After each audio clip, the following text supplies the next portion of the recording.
தேசிய கீதத்துக்கு அவமதிப்பு, இந்திய அரசியல் சாசனத்துக்கு அவமதிப்பு என்கிற ஆளுநரின் வாதம் இன்னும் சொல்லப்போனா முட்டாள்தனமானது. தேசிய கீதம் பாடுறதுக்கு முன்னாடி கவர்னர் எந்திரிச்சு போனாரு, அது அவமரியாதையா இல்ல இது அவமரியாதையா? ஆளுநர் அவர் ரூலிங் பர்சன் மாதிரி இங்க டிசைட் பண்ணணும்னு நினைக்கிறாரு. இது இங்க எடுபடுமானா இங்க எடுபடாது. ஒண்ணுமே இல்லைங்க. கவர்னர் சம்பளத்தை கட் பண்ணி பார்க்கட்டும். அவரு தான் ஆர்டரே இல்லையே, அப்பாயின்மெண்ட் ஆர்டரே இல்லையே, எதுல நாங்க சம்பளம் கொடுக்கணும்னு ஒரு கேள்வியை போட்டு சம்பளத்தை நிலுவையில வைக்கட்டும். நான் யோசிச்சு பார்க்கும்போது உண்மையிலே இந்த கவர்னர் உரையால என்ன லாபம் சொல்லுங்க? கவர்னர் உரையா வழக்கம் போல எதிர்கட்சி திட்ட போகுது, ஆளுங்கட்சி ஆதரிக்க போகுது. இதை தாண்டி இதுல மக்களுக்கு என்ன நன்மை? அப்போ சுதந்திர இந்தியால என்னத்தையோ ஒண்ணு புடிச்சு தொங்கிட்டு கிடக்குறோம், அதெல்லாம் மாத்தணும். ஈரோடு பை எலெக்ஷனுக்கு தேதி அறிவிச்சா நம்ம ஆளுநர் நான் தான் கான்ஸ்டியூஷன் கீப்பர், இந்த மாநில அரசு ரொம்ப மோசம், அதனால அதை எதிர்த்து நான் போட்டி போடுறேன், என் பதவி வேண்டாம் அப்படின்ட்டு போறா. கான்ஸ்டியூஷன் ஆஃப் பாரத் அப்படிங்கிற வார்த்தையை வேற நேரத்தை கான்ஸ்டியூஷன் ஆஃப் பாரத்ங்கிற வார்த்தையை ஒரு சஜஸ்ட் பண்றாரா? மோடி அரசாங்கம் அதுக்கு ஒத்துக்குதா? இவ்வளவு கேள்வி அதுல வருது. திமுக இன்னைக்கு ஒரு போராட்டத்தை முன்னெடுக்கிறாங்களா சார்? இது கவர்னருக்கு எது மாதிரியான ஒரு அழுத்தத்தை கொடுக்கும்னு நினைக்கிறீங்க? ஒரு அழுத்தமும் கொடுக்காதுங்க. அவர் உள்ள இருக்க போறாரு, ராஜ்பவனுக்குள்ள இருக்க போறாரு, அவ்வளவுதான். அதிமுக சிக்கல் என்னன்னா, இதை ரொம்ப கடைபிடித்தது யாருன்னா ஜெயலலிதா தான். அப்ப கவர்னருக்கு சப்போர்ட் பண்ணா ஆன்டி ஜெயலலிதாவா மாறிடும். இந்த ஆளுநருக்கும் தமிழக அரசுக்குமான இந்த மோதலோட முற்றுப்புள்ளினா என்ன சார்? ஒரு முற்றுப்புள்ளியும் கிடையாது.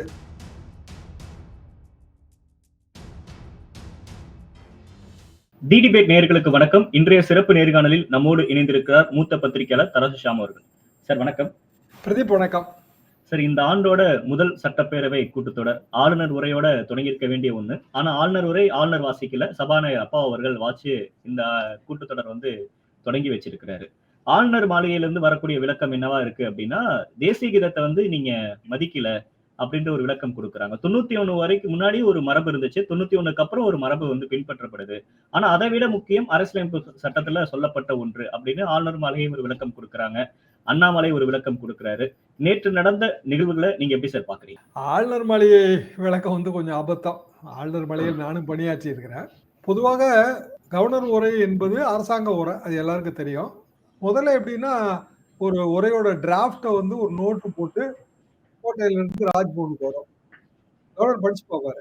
படிச்சு பார்த்து சில திருத்தங்கள் சொல்லுவாரு. அதை கவர்மெண்ட் ஏத்துக்காம கூட போகும். அப்புறம் இறுதி செய்யப்பட்ட உரை, அந்த காலத்துல இறுதி செய்யப்பட்ட உரையை தட்டச்சு பண்ணி ரோலியோ பண்ணி அதை சர்க்குலேட் பண்ணுவாங்க. இப்பெல்லாம் அப்படி இல்லை. நெட் வந்த பிறகு கம்ப்ளீட்டாவே நெட்டுக்குள்ள போயிருது. எல்லாம் போக உரை அச்சிடப்பட்டு பிரதிகள் விநியோகிக்கப்பட்டு விடும்.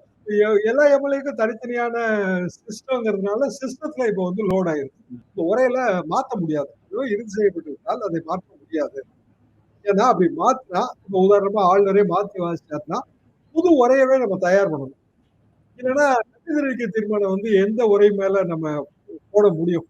திருத்தப்பட்ட உரை மீதா, ஒரிஜினல் உரை மீதா பெரிய குழப்பங்கள் வரும்.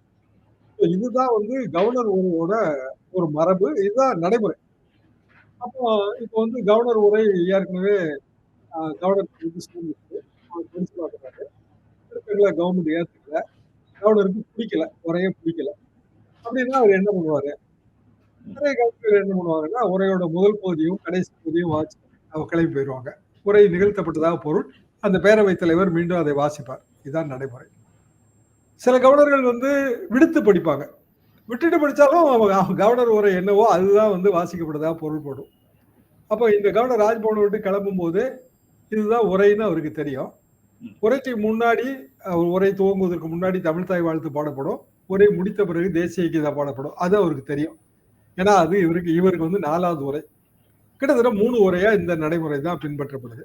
உரைக்கு முன்னாடியே ஒரு கடிதமும் அனுப்பியிருக்காரு. இந்த மாதிரி தேசிய கீதம் தான் நீங்க பாடணுங்கிற கடிதமும் அனுப்பியிருக்காரு. அதை இவங்க எக்ஸ்பிளைன் பண்ணி அதை ரிஜெக்ட் பண்ணியாச்சு. அப்போ கவர்னர் வரதுக்கு முந்தைய அவருக்கு தெரியும் தேசிய கீதம் பாடப்படாதுன்னு. அப்படின்னா இந்த கான்ட்ரவர்சியை ரைஸ் பண்றது மூலமாக அவருக்கு கிடைக்கிறது என்ன? ஏன்னா 3 வருஷமா இதான் நடந்துட்டு இருக்கு. அதுக்கு முன்னாடியும் எத்தனையோ கவர்னர்கள் இருந்திருக்காங்க. பன்வாரிலால் புரோஹித்ல இருந்து எல்லா கவர்னரும் இதான் நடைமுறை. அப்போ புதிதாக ஏதோ ஒண்ணு கண்டுபிடிச்ச மாதிரி ஒரு அரசியல் சாசனத்துக்கு விரோதமானது தேசிய கீதம் அப்படிங்கிறத அவர் சொல்வாரே. ஆனால் சம்பவம் என்னெல்லாம் வரிசையா பாருங்க. அவர் வராரு, சபாநாயகர் வந்து மாபெரும் தமிழ் கனவு புத்தகத்தை பரிசா கொடுக்குறாரு, உள்ள அழைச்சிட்டு போறாங்க, உட்கார்றாரு. அதுக்கு பிறகு வந்து தமிழ்தாய் வாழ்த்து பாடப்படுது. கவர்னர் உரை நிகழ்த்துவதற்கு எழுந்து நிற்கிறார். நிற்கும்போது வந்து அதிமுக சில அப்ஜெக்ஷன் சொல்லுது, காங்கிரஸ் சொல்றாங்க, வேல்முருகன் சொல்றாரு. அப்பெல்லாம் அமைதியா தான் இருக்கிறாரு. அதுக்கு பிறகு வந்து அவர் உரை நிகழ்த்தாம போறாரு. உரை நிகழ்த்துறதுக்கு அவர் எழுந்திருச்சு நின்றுட்டாரு. உரை நிகழ்த்த போறாருன்னு தான் எல்லாரும் எதிர்பார்த்தாங்க. அதுல ஏதாவது கான்ட்ரவர்சி வரும், விடுத்து படிப்பாரு, இல்லைன்னா சேர்த்து படிப்பாருன்னு எதிர்பார்த்தாங்க.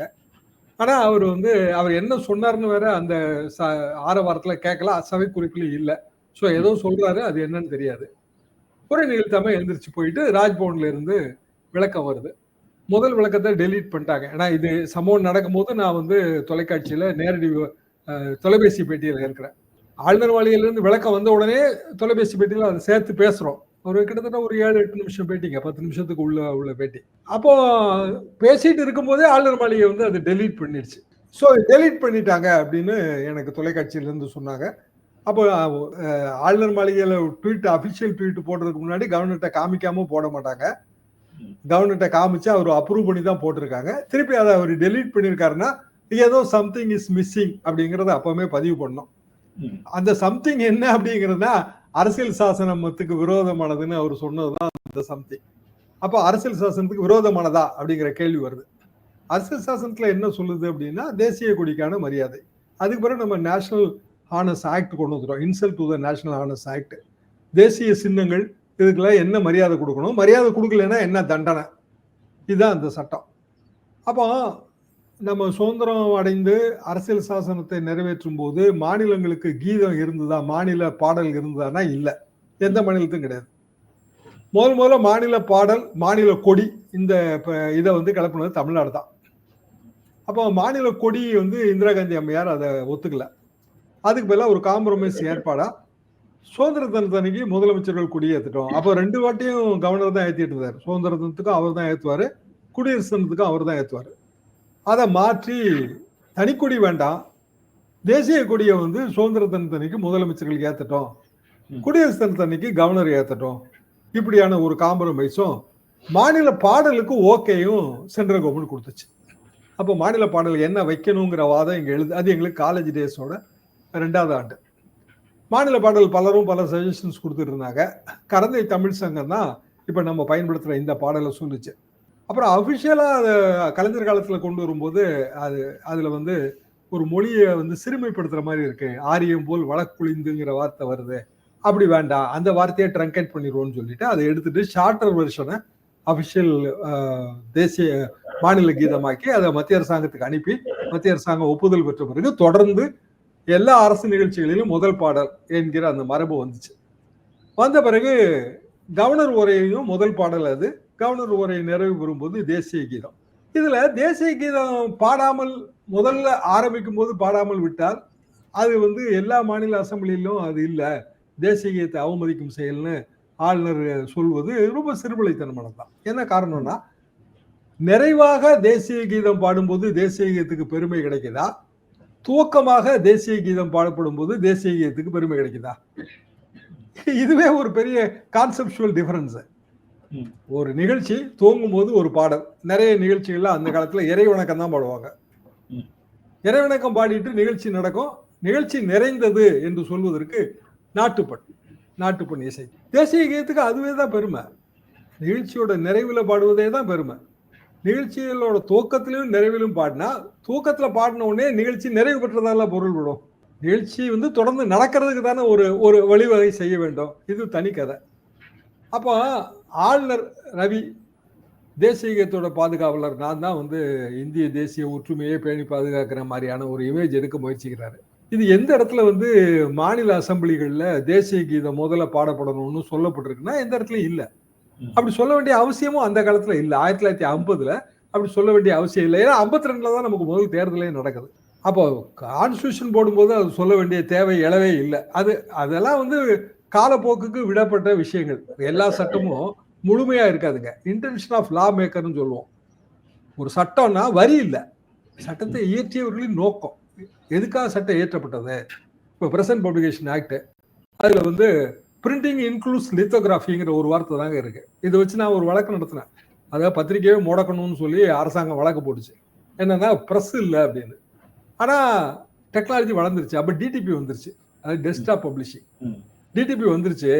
அச்சகங்கிறது பழைய ரூபத்துல இருக்க வேண்டிய அவசியம் இல்லை. அச்சிடுதல்னா என்ன?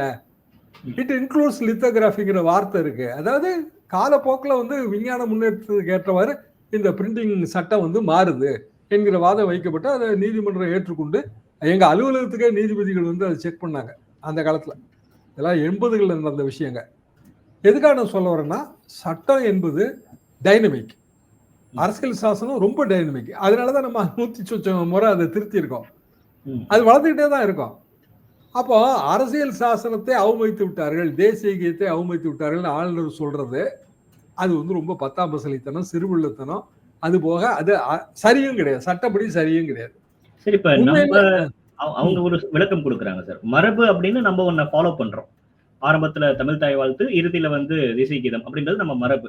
மரபு முக்கியமா, அரசியலமைப்பு சட்டத்துல சொல்லப்பட்டது முக்கியமா அப்படின்ற ஒரு வாதத்தை முன் வைக்கிறாங்க. நீங்க மரபை மாத்திக்கலாம் இல்லையா? மரபுன்றது மாத்திக்க முடியாது தானே அப்படின்னு சொல்றாங்க. சட்டமே என்னன்னாங்க, source of law.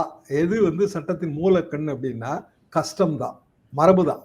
Custom is source of law. இதுதான் எங்களுக்கு சட்டக்கல்லூரி 1ஆம் ஆண்டுல சொல்லி கொடுத்தது. எதுல இருந்து அந்த சோர்ஸ் ஆஃப் லா, கஸ்டம் எதுல இருந்து வருதுன்னா டைம் இம்மெமோரியல் சொல்றாங்க. அதாவது காலகாலமாக கடைபிடித்து வருகின்ற ஒரு மரபு, அது சட்டம். எழுதவே வேண்டாம். அப்போ ஒவ்வொரு மாநிலத்திலையும் ஆளுநர் எப்படி செயல்பட வேண்டும் அதுக்கு வந்து சுப்ரீம் கோர்ட் பல முறை விளக்கம் கொடுத்துருக்கு. நிறைய தீர்ப்புகள் இருக்கு. எப்படி செயல்பட வேண்டும்னா, ஒன்று கான்ஸ்டியூஷன் படி, ரைட்டு, அதாவது அரசியல் சாசனப்படி நீங்க சொல்றது கரெக்ட். ரெண்டாவது ரூல்ஸ் அண்ட் ப்ரொசீஜர்ஸ் படி, விதிகளின் படி. அப்போ அசம்பிளிக்குள்ள வந்து எது விதினா அசம்பிளியோட ரூல்ஸ் அண்ட் ப்ரொசீஜர் தான் விதி. அதை பல முறை நம்ம திருத்தி ஒரு சட்டம் வச்சிருக்கோம். அதாவது தமிழ்நாடு அசம்பிளிக்குன்னு ஒரு சட்டம் இருக்கு, ரூல்ஸ் அண்ட் ப்ரொசீஜர் இருக்கு. அதே மாதிரி கர்நாடக அசம்பிளிக்கு தனியா இருக்கும், ஆந்திராவுக்கு தனியா இருக்கும். ஸோ ஒரு ஆளுநர் வந்து அவைக்குள்ள வரும்போது அவர் வந்து அதுக்கு தான் கட்டுப்பட்டவர். சரி, அரசியல் சாசனம் வந்து மாநில அசம்பிளியோட டெனியூர் இதை பத்தி எல்லாம் சொல்லுது. ஆனா மாநில அசம்பிளியில கவர்னர் உரைக்கு முன்னாடி பின்னாடி என்ன அப்படிங்கறதெல்லாம் சொல்ல வேண்டிய அவசியம் இல்லை. அரசியல் சாசனத்துக்கு சொல்ல வேண்டிய அவசியம் இல்லை. இப்ப அரசியல் சாசனத்தை இயற்றியவர்களின் நோக்கம் என்னவா இருக்க முடியும் அப்படின்னா, எல்லா மாநிலங்களும் தேசிய கீதத்துக்கு மரியாதை கொடுக்க வேண்டும், அது நோக்கமா தான் இருக்கும். அப்போ இதன் மூலமாக தேசிய கீதத்துக்கு அவமரியாதை அளிக்கப்படுதா? தேசிய கீதம் பாடுறதுக்கு முன்னாடி கவர்னர் எந்திரிச்சு போனாரு, அது அவமரியாதையா இல்ல இது அவமரியாதையா? இந்த கேள்வி எல்லாம் வந்துடும். இது போக கான்ஸ்டிடியூஷன் ஆஃப் பாரத் அப்படிங்கிற வார்த்தையை வேற நேரத்தை அது எங்க இருக்கு? Constitution of Bharat, constitution of India தானே இருக்கு. இப்ப இவரே வந்து கான்ஸ்டிடியூஷன் ஆஃப் பாரத்னு வேற ஒரு பேரை கொடுக்க முடியுமா? அது எப்படி சாத்தியம்? கான்ஸ்டிடியூஷன் ஆஃப் பாரத்னா என்ன? அதுபடியா இவர் பதவி பிரமாணம் எடுத்துக்கிட்டாரு. இந்திய அரசியல் சாசனப்படி தானே பதவி பிரமாணம் எடுத்துக்கிட்டாரு. பாரத்துங்கிற வார்த்தை உள்ளே எல்லாம் இருக்கு. பாரத் தட் இஸ் இந்தியா வார்த்தை உள்ளே எல்லாம் இருக்கு. ஏற்கனவே இந்த பிரச்சனையில் தானே அவர் தமிழ்நாடு பிரச்சனையில் தானே மாட்டினாரு. அப்படின்னா இவர் வந்து கான்ஸ்டிடியூஷன் ஆஃப் பாரத்ங்கிற வார்த்தையை இவர் வந்து சஜஸ்ட் பண்றாரா? மோடி அரசாங்கம் அதுக்கு ஒத்துக்குதா? இவ்வளவு கேள்வி அதுல வருது. அப்போ இதுல இருந்து நமக்கு என்ன புரிய வருதுன்னா, ஆளுநருக்கு உண்மையிலே இதனால எந்த மன சங்கடமும் கிடையாது. அவருக்கு ஒரே வாசிக்க இஷ்டம் இல்லை. அதுக்கு பல காரணம் இருக்கலாம். உரையில சொல்லப்பட்ட விஷயங்களுக்கு அவருக்கு மனதளவுல பிடிக்காம இருந்திருக்கலாம். அது அவர் போன 2-3 அப்படிதான் அவர் சொன்னாரு, எனக்கு இது பிடிக்கல, நான் வாசிக்க முடியாதுன்னாரு. வாசிக்க முடியாதுன்னு சொல்றதை கூட அவர் உரிமைன்னு நம்ம எடுத்துட்டு போயிடலாம். அப்போ ஒரே வாசிக்கிறதுன்னு வந்துட்டு ஒரே வாசிக்காம திரும்பி போயிட்டு வீட்டுல உட்காந்து ரூம் போட்டு யோசிச்சுட்டு அதுக்கு பிறகு ஒரு விளக்கம் கொடுக்குறாரு. அப்படிதான் இதை பார்க்க முடியுது சார். அப்ப ஒவ்வொரு முறையும் கவர்னர் வருஷத்தோட முதல் சட்டமன்றம் தொடங்குறப்ப கவர்னருக்கு நம்ம முறையா அழைப்பு கொடுக்கிறோம். அவரு வந்து ஒரு சில சம்பவங்கள்லாம் பண்ணிட்டு போறாரு. அரசாங்கம் தமிழ்நாட்டுக்கும் ஒரு எதிரான விஷயங்கள் பண்றாரு. அது அவரை தவிர்க்கலாம் சார். இப்ப தெலுங்கானால தமிழிசை சவுந்தரராஜன் இருக்கிறப்ப அவங்க தவிர்த்துட்டு அசம்பிளி வந்து கூட்டி நடத்தினாங்கல்ல, அது மாதிரி தமிழ்நாடு பண்ணலாம்ல? ஏன் அதை அரசாங்கம் யோசிக்க மாட்டாங்க? என்ன கேட்டா அப்படி பண்ணலாம். இவங்க என்ன நினைக்கிறாங்கன்னா, அப்படி பிளாட்டண்டா பண்ண வேண்டாம், கவர்னரை கூப்பிடணும், ஆண்டோட தொடக்கத்துல கவர்னர் உரையாற்றணும்னு இருக்கு. அதாவது 2 இடத்துல அது மேண்டேட்டரி. ஆண்டோட தொடக்கத்துல, புத்தாண்டோட தொடக்கத்துல உரையாற்றுறது, புதிய அசம்பிளி அதோட முதல் கூட்டத்தொடர்ல உரையாற்றுறது, இப்படி 2 இடத்துல மேண்டேட்டரியா இருந்துச்சு. அப்ப முன்னாடி வந்து 3 இடத்துல மேண்டேட்டரியா இருந்துச்சு. அதை இப்ப 2 இடமா சுருக்கிட்டோம். அப்போ அத நம்ம மீற வேண்டாம். அது மீறினா என்ன தண்டனை? அதெல்லாம் ஒண்ணும் கிடையாது. இப்போ வந்து தெலுங்கானால நீங்க சொன்ன மாரி அவங்க கூப்பிடல. தமிழிசையே வந்து என்ன சொன்னாங்கன்னா, என்னையெல்லாம் கூப்பிட கூட மாட்டாங்க. ஆமா. ஆனா பரவால்ல. இங்க வந்து கூப்பிடுறாங்க. மரபுகள மதிக்கிறாங்க தமிழ்நாடுன்னு அவங்களே சொன்னாங்க. கூப்பிடலன்னா என்ன தண்டனை? ஒரு தண்டனையும் கிடையாது. கூப்பிடணும். அப்போ உரையே நிகழ்த்தாம போயிட்டாருன்னா, கவர்னருக்கு என்ன தண்டனை? அவர மாத்திருவாங்களா? சம்பளத்த கட் பண்ணிருவாங்களா? ஒரு தண்டனையும் கிடையாது. இது வந்து கான்ஸ்டிடியூஷன் நம்மட்ட எதிர்பார்க்கிற ஒரு விஷயம். நீ செய்யணும். அப்போ தேசிய கீதத்துக்கு அவமதிப்பு, இந்திய அரசியல் சாசனத்துக்கு அவமதிப்பு என்கிற ஆளுநரின் வாதம் இன்னும் சொல்லப்போனா முட்டாள்தனமானது. என்ன காரணம்னா, அவர்தான் கான்ஸ்டிடியூஷன் கீப்பர். இந்த உண்மையிலேயே ஒரு மாநிலத்துக்கு நம்ம ஒத்துக்கிட்டாலும், ஒத்துக்கிடாட்டாலும் ஆளுநர் தான் கீப்பர். அப்ப அவர் தலைமையிலான அரசு. அவர் அலங்கார தலைமையா இருந்தாலும் அவர் தலைமையிலான அரசு தான். By order of the governor தான். அப்போ இவ்வளவு நாள் வந்து பை ஆர்டர் ஆஃப் த கவர்னர்ல இருக்கிற ஒரு மாநில அரசு, தேசிய கீதத்தை அவமதிக்கிற அரசு, தேசத்தை அவமதிக்கிற அரசு, அரசியல் சாசனத்தை அவமதிக்கிற அரசுன்னா நீங்க நடவடிக்கை எடுங்க. ஆளுநர் வந்து நடவடிக்கை எடுக்க வேண்டியதுதானே. என்ன எடுத்தாரு? மத்திய அரசாங்கத்துக்கு ரெக்கமெண்டேஷன் எடுத்திருக்காரா? இப்படியெல்லாம் ஒரு நாளும் வந்து மதிக்கிறது இல்ல தமிழ்நாடு கவர்மெண்ட். தேசிய கீதத்தை மதிக்கிறது இல்ல. படுமோசமான கவர்மெண்ட். உடனடியா இவங்க மேல நடவடிக்கை எடுங்கன்னு சொல்லியிருக்காரா? மாறாக இவர் பேர்லதான் சுப்ரீம் கோர்ட் கடுமையான கண்டனம் தெரிவிச்சிருக்கு. இன்னும் சொல்ல போனா இந்த நிலைமை நீடிக்க வேண்டாம்.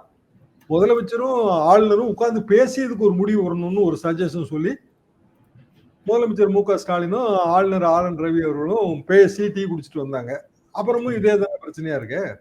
சரி, இவர் மைண்ட் வந்து இதுதான். இவரெல்லாம் மாத்தலாம் நீங்க முடியாது. காரணம் என்னன்னா அவர் தெரிஞ்சு செய்யறாரு. அவர் என்ன நினைக்கிறாரு? என்ன நினைக்கிறாருன்னா நம்ம தான் இந்தியாலே வந்து அதிக புத்திசாலி. மேட்டுக்குடி மனோபாவம். நாங்க புத்திசாலி. இவங்களுக்கு எல்லாம் என்ன தெரியும்? எல்லாரும் நம்மளை கண்டா துண்டு எடுத்து இடுப்புல கட்டிட்டு நிக்கணும். இப்படியான ஒரு மைண்ட் உள்ளவங்க. அது அந்த பீகார் மாநிலத்துல இவரோட வம்சாவளியை பார்த்தா அப்படித்தான் தெரியுது. அப்ப இது இங்க எடுபடுமானா இங்க எடுபடாது. பீகார்ல எடுபடாது. அப்படியான ஒரு சூழ்நிலையில் ஆளுநர் அவர் வந்து ரூலிங் பர்சன் மாதிரி இங்க டிசைட் பண்ணணும்னு நினைக்கிறாரு. இதே ஆளுநர் மாளிகைலங்க பீஷ்ம நாராயண சிங்னு ஒரு ஆளுநர் இருந்தாரு. அவரு அங்க லோக்கல் லேடி ஹெட் கான்ஸ்டபிள் ஜெயலலின்னு பேரு. 91 காலகட்டங்க. அப்பெல்லாம் நாங்க ஆக்டிவ் பத்திரிகையாளர். அதோட சேர்த்து ஒரு லிங்க் அவருக்கு. பாத்தீங்கன்னா 91ல ஆய்வுன்னு இருப்பாரு அவரு. அவரோட ஸ்டைலே வந்து சினிமா ஸ்டைல்ல இருக்கும். அவர் கார்ல ஏறி உட்கார்றது எல்லாமே. 91, 92 இப்படியே ஓடிட்டே இருந்தது வண்டி. 93ல 92 கடைசியிலே 93லயே ஏதோ மனஸ்தாபம். அது அப்ப முதலமைச்சர் ஜெயலலிதா. அதுல இந்த மதுசூதன் அப்ப அமைச்சருங்க. அவரெல்லாம் ராஜ்பவன்லயே உட்கார்ந்துருப்பாரு. அவ்வளவு தூரம் ராஜ்பவனுக்கும் கோட்டைக்கும் இடையில டச்சோ டச்சு. ஜெயலலிதா மேட்டரு பத்திரிகை வட்டாரங்கள்ல போஞ்சுக்கிட்டே இருந்துச்சு. அப்பப்ப சங்கேதமாவும் போடுவாங்க, செய்திகள் போடுவாங்க. ஆனா இதை போய் நம்ம பெருசா ஒரு பெர்சனல் மேட்டர் சொல்ல வேண்டாம்னு அப்படியே விட்டுட்டு இருந்தாங்க. கடைசியில ஜெயலலிதாமாவே அந்த ஆயத்தை எடுத்து பயன்படுத்தி பீஷ்ம நாராயண சிங்கை தூக்கிட்டு சென்னாரெட்டியை கூட வந்தார். சென்னாரெட்டி பீஷ்ம நாராயண சிங்கை விட மிகப்பெரிய தலைவலியா ஜெயலலிதா அரசுக்கு மாறினாரு. ஆனா அவர் ஒரு நாளும் மரபுக்கு விரோதமா செயல்பட மாட்டார். நாங்கெல்லாம் இப்ப ராஜ்பவன். அதாவது அவரும் இதே சட்டமன்ற உரை, இதே மாதிரியான தமிழ் தாய் வாழ்த்து, அதுக்கு பிறகு நிறைவுல தேசிய கீதம், இதெல்லாம் தாண்டி தான் அவர் வந்தாரு. முதலமைச்சருக்கும் அவருக்கும் கருத்து வேறுபாடு இருக்கும். பொது வெளியில வந்து அவங்க வந்து கருத்து வேறுபாடு ஓப்பனா சொல்லுவாங்க. ஆர்எஸ்எஸ்ல ஒரு பாம் பிளாஸ்ட் ஆகி போச்சுங்க. இங்க ஸ்பெட்டாங் ரோட்ல ஆர்எஸ்எஸ் ஆபீஸ் பெரிய பாம் பிளாஸ்ட். சென்னாரெட்டி கவர்னர். முதலமைச்சர் அன்னைக்கு ஊர்ல இல்ல, ஏதோ camp, outside camp. Chenna Reddy கவர்னரா வந்து நேர போயிட்டாரு. இங்க நாங்க எங்க ஆபீஸ்ல ரொம்ப பக்கம். சத்தம் கேட்கிற அளவுக்கு பக்கம். சத்தம் கேட்டு வந்தாச்சு. வந்தா கவர்னர் இருக்காரு. அவரு போலீஸ் ஆபீசர்ஸ்க்குலாம் இன்ஸ்ட்ரக்ஷன் கொடுக்காரு. நீங்க இதை பண்ணுங்க அதை பண்ணுங்கன்னு. மறுநாள் முதலமைச்சர் வந்தாங்க. அவங்களுக்கு சுத்தமா பிடிக்கல. என்னன்னா நமக்குள்ள இருக்க போலீஸ் ஆபீசருக்கு கவர்னர் எப்படி இன்ஸ்ட்ரக்ஷன் கொடுக்கலான்னு. கவர்னர் என்ன நினைச்சாருன்னா, நீங்க தான் ஊர்ல இல்லையே, நான் ஆர்எஸ்எஸ் பாம் பிளாஸ்ட் நடக்கும்போது நேஷனல் இன்சிடென்ட், தேசிய அளவில் முக்கியத்துவம் வாய்ந்த பிரச்சனை, அதனால நான் போனேன்னு அவர் நினைச்சாரு. 2 பேருக்கும் முட்டல் மோதல். அது அப்படியே வளர்ந்துகிட்டே போச்சு. வளர்ந்துகிட்டே போய் பல பிரச்சனைகள் ஓடிச்சுங்க. கடைசியில கவர்னர் ரீகால் பண்ணணும்னு சட்டமன்றத்தில் தீர்மானம் போட்டாங்க 95. ஆனாலும் அவர் வந்து ஒரு நாளும் ஜெயலலிதா அரசு தேசிய கீதத்தை அவமதித்து விட்டது, சட்டமன்றத்தில் என் உரைக்கு முன்னாடியும் பின்னாடியும் அதான் வாசிக்கணும், கான்ஸ்டியூஷனுக்கு விரோதமாக நடக்குது அப்படிங்கிற குற்றச்சாட்டை அவர் வைக்கவே இல்லை, வைக்கவும் மாட்டார். பக்கத்து மாநிலம் ஆந்திரா, ஒன்றுபட்ட ஆந்திரா, என்டி திவாரி, அவரு ஒரு 80 இயர்ஸ் பிளஸ், அது ஒரு பெரிய ஸ்கேண்டல், பாலியல் ஸ்கேண்டல். நாயுடுவோட அப்புறம் நாயுடு முதலமைச்சர், அவர் சரியாக தான் போயிட்டு இருந்தது எல்லாம், ஆனால் நடுவில் முட்டிக்கிச்சு. நாயுடு என்ன பண்ணாருன்னா, ஒரு போலீஸ் இன்டெலிஜென்ஸை விட்டு ராஜ்பவனுக்குள்ள சௌரேரி கூச்சோ ஏதோ ஒரு வகையில் உள்ளே போய் கவர்னரோட பாலியல் பிரச்சனைகளை வீடியோவாக எடுத்துட்டாங்க. இது நடந்ததுங்க சுதந்திர இந்தியாவில். இப்போ எனக்கு தெரிஞ்சு நான் பத்திரிகையாளர் இருக்கும்போது என்ன 30 வருஷம் ஆகுதுல, 25 வருஷம் ஆகுது, அவ்வளோதான். அது பெரிய இஷ்யூ, அது லீக் பண்ணிட்டாங்க வீடியோவை, பெரிய விஷயமாயிருச்சு. என்டி திவாரியை மாற்றிட்டாங்க. நான் இல்லவே இல்லைன்ட்டாரு, அவர் மறுத்துட்டாரு, மாற்றியாச்சு. மாற்றின பிறகு ஒரு பையன் வரான், நான் தான் என் திவாரியோட உண்மையான பையன், எனக்கு டிஎன்ஏ டெஸ்ட் எடுன்னு சொல்லி, உங்களுக்கு ஞாபகம் இருக்குன்னு நினைக்காது, ஒரு பெரிய வழக்கு நடந்ததுங்க. என்டி திவாரியோட அதிகாரபூர்வமற்ற மகன் நான் ஒருத்தன் கிளைம் பண்றான், ஒரு தம்பி, இதுதான் கவர்னர்.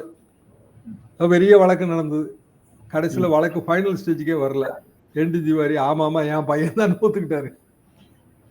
இங்க தமிழ்நாட்டில இருந்து போன ஒரு ஆர்எஸ்எஸ் லீடர், அவர் வடகிழக்குல, அவர் கவர்னர், அவர் இதே மாதிரியான ஒரு பாலியல் பிரச்சனை, சண்முகநாதன் ஒரு பேரு, அங்கிருந்து அவர் அன்செரிமோனியஸா எக்ஸிட் பண்ணி விட்டாங்க.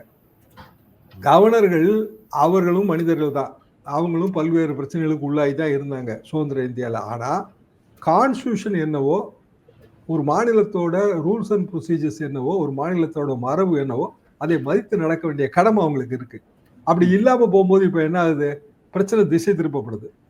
ஆளுங்கட்சி என்ன பண்ணுது, எல்லா பிரச்சனையும் கிடப்புல போட்டுட்டு இன்னைக்கு போராட்டம் நடத்துறாங்க. பிஎம்கே என்ன பண்ணுது, அந்த போராட்டத்தை எடுத்து கோர்ட்டுக்கு போகுது, எங்களுக்கெல்லாம் போராடுறதுக்கு அனுமதி தரலங்க. ஆளுங்கட்சியின உடனே அனுமதி தராங்க, என்ன ஒண்ணு கோர்ட்ல வந்து மேட்டர் நாளைக்குட்டாங்க, போராட்டமே இன்னைக்கு முடிஞ்சு போயிடும், மேட்டர் நாளைக்கு. என்ன பயன் இருக்கு, ஒரு பயனும் கிடையாது. எதுக்காக நான் சொல்றேன்னா, பொலிட்டிக்கல் நேரேட்டிவ் வந்து திசை திருப்பப்படுகிறது. பெருசாக இருக்க வேண்டிய விஷயம் பெருசாகல. இதனால கவர்னருக்கு எதிராக மக்களே திரண்டு வந்தாலும் கவர்னர் என்ன எலெக்ஷன்ல நிக்க போறாரு? இல்ல. ஈரோடு கிழக்கில் நின்றுவாரா கவர்னர்? இடைத்தேர்தல் இன்னைக்கு வந்து டெல்லி தேர்தல் அறிவிக்க போறாங்க மத்தியானம் 2 மணிக்கு. அதோட சேர்த்து ஒருவேளை ஈரோடு பை எலெக்ஷனுக்கு தேதி அறிவிச்சா, நம்ம ஆளுநர் வந்து நான் தான் வந்து கான்ஸ்டியூஷன் கீப்பர், நான் தான் தேசிய கீதத்தை வந்து காப்பாத்துறவன், இந்த மாநில அரசு ரொம்ப மோசம், அதனால அதை எதிர்த்து நான் போட்டி போடுறேன், என் பதவி வேண்டாம் அப்படின்ட்டு போவாரா? சரி, அவர் வந்து ஒரு ஆளுநர், அவ்வளவுதான். ஒரு உயர் அதிகாரியா இருந்தாரு, வாழ்க்கை பூராவும் பதவி சுகத்தை அனுபவிச்சாரு, ரிட்டையர்மெண்ட்டுக்கு பிறகும் பதவியில இருந்தாரு, இப்பவும் பதவியில இருக்காரு, இனிமேலும் பதவியில இருக்கணும்னு நினைக்கிறார். இதை தாண்டி ஆளுநருக்கு வேற என்ன மோட்டிவ் இருக்கும்? ஒரு மோட்டிவும் கிடையாது. சார், இந்த ஆளுநருக்கும் தமிழக அரசுக்குமான இந்த மோதலோட முற்றுப்புள்ளி தான் என்ன சார்? ஒரு முற்றுப்புள்ளியும் கிடையாது. ஏன்னா நாளைக்கு இன்னொரு ஆளுநரை இங்க கொண்டு வராங்கன்னு வச்சுக்குவோம், அவர் இவரோட மோசமா இருப்பார். அதுதான் நான் உங்களுக்கு பீஷ்ம நாராயண சிங் உதாரணத்தை சொன்னேன். 91ல வந்து அவர் கடைசியில அவர் 2 வருஷம் கழிச்சு முரண்டு பிடிச்சாரு, அவரை தூக்கிட்டு இன்ஃபுளுயன்ஸ் பண்ணி கடைசியில சென்னாரெட்டி அவர்கள் வந்து பஞ்சாப்ல ப்ளூ ஸ்டார் ஆபரேஷன்ல வந்து அவருக்கும் இந்திரா காந்தி அம்மாவுக்கும் மனஸ்தாபம் ஏதோ ஆகி, அதுல இருந்து அவர் அந்த 80களில் அவர் ரொம்ப ஃபேமஸ் ஃபிகருங்க, தெலுங்கானா போராட்ட வீரர். நம்ம நல்லா பழகுவார், ரொம்ப நல்லா பேசுவார். நான் ரொம்ப நேரம் பேசுவோம் நைட்டெல்லாம் அவர்கிட்ட, பழைய கதை, நேர்காலத்து கதையெல்லாம் கேட்டுட்டு இருக்கலாம். அவர் வந்து பெட்டர்னு நினைச்சு வந்தாங்க. ஆனா கடைசியில் அவர் வந்து அவருக்கு பல பிரச்சனைகள் அவராலேயும் வந்துச்சு. என்ன காரணம்னா, அவர் அரசியல்வாதியா இருந்து ஆளுநர் ஆறாரு. அப்போ அரசியல்வாதி, அவர் முதலமைச்சர் வேற, அப்போ அவருக்கு வந்து பல பிடிவாதங்கள் இருக்கும், ஈகோ இருக்கும்ல. அதிகாரியா இருந்து ஆளுநர் ஆறவங்க, இப்ப நம்ம RN ரவி மாதிரி, இவங்க வந்து ஏதோ ஒரு வகையில அந்த பியூரோக்ரஸியை பிடிச்சிட்டு தொங்குவாங்க, மேலதிகாரிய சாட்டிஸ்ஃபை பண்ற மைண்ட் செட்லயே இருப்பாங்க. ஐயா மைண்ட் செட், ஆமாங்க ஐயா நீங்க சொல்றதெல்லாம் கரெக்ட் தாங்க ஐயா, பாஸ். இப்ப இவருக்கு மேலதிகாரி யாருன்னா, அவர் அமித்ஷாவை தான் மேலதிகாரி நினைப்பாரு, உள்துறை அமைச்சர். ஏன்னா அவர் தான் உள்துறை அமைச்சர் தான் கவர்னருக்கு பொறுப்பு. ஆனா ஒரு அமைச்சர் மக்கள் பிரதிநிதி மாநிலம் நன்மை, மாநில மக்கள் இப்படி பாக்குறது அரசியல்வாதி ஓரளவுக்கு பார்த்துருவாங்க. ஆனா அவங்களுக்கு வேற ஈகோ பிரச்சனை. அதிகாரிக்கு அந்த பார்வையே கிடையாது. நீங்க எந்த அதிகாரியை கொண்டு வந்து கவர்னர் ஆக்கினாலும் அதே கதை தான். பல அதிகாரிகள் நான் கவர்னரா பார்த்திருக்கேங்க, அலெக்சாண்டர், குரானா, எல்லாம் இதே மாதிரிதான் இருப்பாங்க. அதாவது ஃபைல் மைண்ட் செட், கோப்புகள் மைண்ட் செட்ல தான் இருப்பாங்க. 3வது கவர்னராக எதுன்னா நீதிபதியா இருந்து கவர்னராக அவங்க. ம். அவங்கள பார்த்தீங்கன்னா, சட்டப்படி இதெல்லாம் தப்பு. சட்டப்படி இதெல்லாம் சரி. சட்டம் முக்கியமா? மக்கள் முக்கியமா? சட்டம் முக்கியமா? சட்டம். சாப்பாடு முக்கியமா? அதுக்குள்ள போகவே மாட்டாங்க. ம். இந்த 3 ரகமுமே சுதந்திர இந்தியால கவர்னரா இருந்து நாசக்கோட்டையாக்குனவங்க தான். ஒவ்வொரு மாநிலத்திலும் நீங்க இத எடுத்து பார்க்கலாம். ம். அப்ப கவர்னர் பதவி தேவையா? தேவையில்லையாங்கிற அந்த பழைய கான்செப்ட்குள்ள தான் நம்ம போறோம். தேவையில்ல. உண்மையிலேயே தேவையில்ல. சரி, வெங்கட்ராம முன்னாள் ஜனாதிபதி. நம்ம தமிழ்நாட்டுக்காரர். அவரு மை பிரசிடென்ஷியல் இயர்ஸ்ன்னு ஒரு புக் எழுதியிருக்காரு. அந்த புக்ல அவர் என்ன சொல்றாருன்னா, ஆளுநர் உரையும் தேவையில்ல, ஜனாதிபதி உரையும் தேவையில்ல. என்ன ம். காரணம் அப்படின்னா, அது எல்லாமே கவர்ன்மெண்ட் எழுதி குடுக்குற உரை தான். அத ம். வாசிக்கிறதுக்கு வெறும் மரபா இருக்கு. இது வந்து பிரிட்டிஷ் பாராளுமன்ற மரபுல ஓகே. ஏன்னா அது குயின்ஸ் ஆட்சி நடக்கு. ம். ராணியோட ஆட்சி இல்ல ராஜாவோட ஆட்சி. இங்க வந்து பிரசிடென்ட் மக்களால் தேர்ந்தெடுக்கப்படுகிற ஒரு அமைச்சரவை. இதுல எதுக்கு வந்து வெட்டி சடங்கு? இது செலவு வேஸ்ட் அப்படின்னு 89லயே அவர் ராஜீவ் காந்தி கடிதம் எழுதுறாரு. ம். பிரதமர் அப்ப ராஜீவ் காந்தி. அதுக்கு பிறகு சந்திரசேகர் பிரதமரா இருந்த போதும் கடிதம் எழுதுறாரு. 2 பிரதமரும் இதை கண்டுக்கவே இல்லைங்கன்னு சொல்லி அவரோட புக்ல பதிவு பண்ணியிருக்காரு. நான் யோசிச்சு பார்க்கும்போது உண்மையிலே இந்த கவர்னர் உரையால என்ன லாபம் சொல்லுங்க? ம். கவர்னர் உரை அரசாங்கத்தோட வரன்னு எல்லாருக்கும் தெரியும். மை கவர்மெண்ட் கவர்னர் சொல்லி ஒரு பிரயோஜனமும் கிடையாது. கவர்னர் உரையா வழக்கம் போல வந்து எதிர்கட்சி திட்ட போகுது, ஆளுங்கட்சி ஆதரிக்க போகுது. ம். இதை தாண்டி இதுல மக்களுக்கு என்ன நன்மை? 10 பைசா செலவு பண்ணாலும் ஜனங்களுக்கு பிரயோஜனமா இருக்கணும்ல. ம். இவ்வளவு லட்சக்கணக்கான ரூபாய் செலவு பண்ணி கவர்னர் உரையை பிரிண்ட் பண்ணி போன வருஷம் கவர்னர் உரை இந்த வருஷம் எவ்வளவு படிச்சு பார்க்காங்களா? போன வருஷம் கவர்னர் உரைகளை இதெல்லாம் சொல்லியிருக்கீங்களா? அதெல்லாம் இந்த வருஷம் நடந்ததான்னு யாராவது கேள்வி கேட்காங்களா? ஒண்ணும் கிடையாது. அப்போ ம். சுதந்திர இந்தியால என்னத்தையோ ஒண்ணு புடிச்சு தொங்கிட்டு கிடக்குறோம். அதெல்லாம் மாத்தணும். மாத்துறது இல்ல. என்னன்னா காலகாலமா வந்துட்டு இருக்கு, நம்ம எதுக்கு மாத்தணும்னு நினைப்பாங்க. ஒரு புதிய கட்சி ஆட்சிக்கு வரும்போது நம்மளால கவர்னரா உள்ள திணிச்சு விடலாம், அதான் ம். நல்லதுன்னு அவங்க நினைப்பாங்க.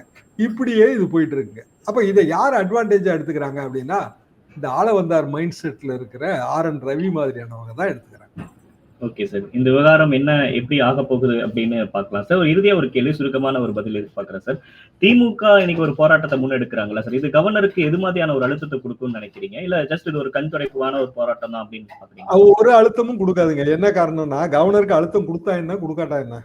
ம். அவர் அத கேர் அதனால என்ன பண்ணிக்கிறது லாபம்? மைண்ட் செட்லயே இல்ல. ம். அவரு உள்ள இருக்க போறாரு, ராஜ்பவனுக்குள்ள இருக்க போறாரு. அவ்வளவுதான். மைண்ட் செட்லயே கிடையாது. ம். ம். எதிர்க்கட்சி அழுத்தம் கொடுக்கலாம் ஆளுங்கட்சிக்கு. ஆளுங்கட்சி பயப்படலாம். இல்ல ஆளுங்கட்சி எதிர்க்கட்சியை கைது பண்ணி வச்சா எதிர்க்கட்சியோட கேடர் வந்து பயப்படலாம். அது வேற விஷயம். ம். ஏன்னா அவங்க ஆளுநர்ங்கிற மக்கள சந்திக்கிறாங்க. மக்களை சந்திக்கிறாங்க. ஓட்டு கேட்க வேண்டிய கட்டாயத்துல இருக்காங்க. கட்சியை மெயின்டைன் பண்ணணும், ஓட்டு கேட்கணும். கவர்னருக்கு அந்த ரோலே கிடையாது. அப்ப கவர்னரோட ஒரே ஆம்பிஷன் என்னவா இருக்கும்னா, அவருக்கு தொல்லை போஸ்டிங் குடுக்கணும். முடிஞ்சு போச்சுங்க. அடுத்த போஸ்டிங் என்ன இருக்குன்னு தெரியல. ஒண்ணுமே இல்லைங்க. கவர்னர் சம்பளத்தை கட் பண்ணி பார்க்கட்டும். அவருக்கு தான் ஆர்டரே இல்லையே, அப்பாயின்மெண்ட் ஆர்டரே இல்லையே. எதுல நாங்க சம்பளம் கொடுக்கணும்னு ஒரு கேள்வியை போட்டு சம்பளத்தை நிலுவையில வைக்கட்டும். அது அழுத்தம். ம். அதாவது சங்கடத்தை கொடுக்க முடியாது. சம்பளத்தை நிறுத்தணும். ம். அது அழுத்தம். மத்ததெல்லாம் ஒண்ணும் அழுத்தம்லாம் ஒண்ணுமே கிடையாது. ஆளுங்கட்சிக்கு அட்வான்டேஜ். அவங்களுக்கு பல பிரச்சனை இருக்கு. அதை தாண்டிட்டு பழைய நேரடிக்கு போயிட்டாங்க. நாங்க தான் கவர்னர். ஆமா, தமிழ்நாட்டு நலன்களை பாதுகாக்க முடியும். விட்டா வந்து இவங்க வந்து அழுத்திடுவாங்க. பழைய நேரடிவ் தான் எல்லாமே. மேட்டுக்குடி மனோபாவம், அப்புறம் வந்து பாசிச மைண்ட் செட்டு, இதுக்குள்ள போயிடுவாங்க. பிஜேபி என்ன பண்ணும்? இல்ல இல்ல நாங்க தான் வந்து தேசத்தை பாதுகாக்கிறோம். யாருக்கு அதிக தேசபக்திங்கிறத 2 தரப்பும் மாத்தி மாத்தி பேசிட்டே இருக்கும். இதுல அதிமுக பெரிய கன்ஃபியூஷன்ல இருக்காங்க சார். இந்த பக்கம் சாயறதா, அந்த பக்கம் சாயறதான்னு. அதிமுகவோட சிக்கல் என்னன்னா, இத வந்து ரொம்ப கடைபிடித்தது யாருன்னா ஜெயலலிதா தான். ம். ஆளுநருக்கு எதிராக நான் சொன்னேன்ல, பீஷ்ம நாராயண சிங் ம். உதாரணம், ம். சென்னாரெட்டி சென்னாரெட்டி உதாரணம். உதாரணம். அதுக்கு பிறகு கூட அடுத்த கவர்னர் வரும்போதும் இதே மாதிரியான ஒரு பிரச்சனை சின்னதா வந்துச்சு. அந்த கவர்னர் அதுக்குள்ள மாட்டாம தப்பிச்சுக்கிட்டாரு. ஜெயலலிதாமா இதை விட வந்து ரொம்ப கூர்ப்பா இருப்பாங்க இந்த மாதிரி விஷயங்கள்ல. அவங்கள தாண்டி அவங்க எலெக்டட் சிஎம் நம்மளை தாண்டி எதுவும் செய்யக்கூடாதுன்னு அவங்க ரொம்ப ஸ்ட்ரிக்டா ம். இருப்பாங்க. அப்போ கவர்னருக்கு சப்போர்ட் பண்ணா ஆன்டி ஜெயலலிதாவா மாறிடும். அவ்வளவுதான், கதை முடிஞ்சது. அதுல வந்து இவங்களால என்ன பண்ணதுன்னு தெரியல. இவங்க இப்பதான் ரிஜுவினேட் ஆகி ஒரு ஃபோர்ஸ்ல வந்துட்டு இருந்தாங்க அண்ணா யூனிவர்சிட்டி மேட்டர்ல. ஆமா. பாதிக்கப்பட்ட மாணவியோட உளவியலை பத்தியே கொஞ்சம் கூட கவலைப்படாம அரசியல் பண்ணிட்டு இருந்தாங்க. ஆனா இப்ப அது வந்து டைவர்ட் ஆகுது. ம். அப்போ ஜெயக்குமார் என்ன சொல்றாரு? வேணுக்குன்னே நீங்க டைவர்ட் பண்ணிட்டீங்க. ஆமா. அது உண்மையிலே நேத்து அந்த யார் அந்த சார் வந்து சார். ஹெட் வர வேண்டிய மேட்டரை கவர்னர் வெளிநடப்பு வந்துருச்சு. மாதிரி ஆயிப்போச்சு. ஆளுநர் தானே துணைவேந்தர் போடாம வச்சிருக்காரு. அப்ப அவரும் அந்த சாருல ஒருத்தர் தானே. ம். அப்படியே அது ஆயிப்போச்சு. அப்ப அதிமுகவுக்கு அரசியல் சங்கடம். Okay sir. என்ன நடக்குது அப்படின்றத பொறுத்திருந்து பார்க்கலாம் சார். நிறைய விஷயங்கள் பகிர்ந்துக்கிட்டீங்க. நேரம் கொடுத்தமைக்கு நன்றி. Thank you sir.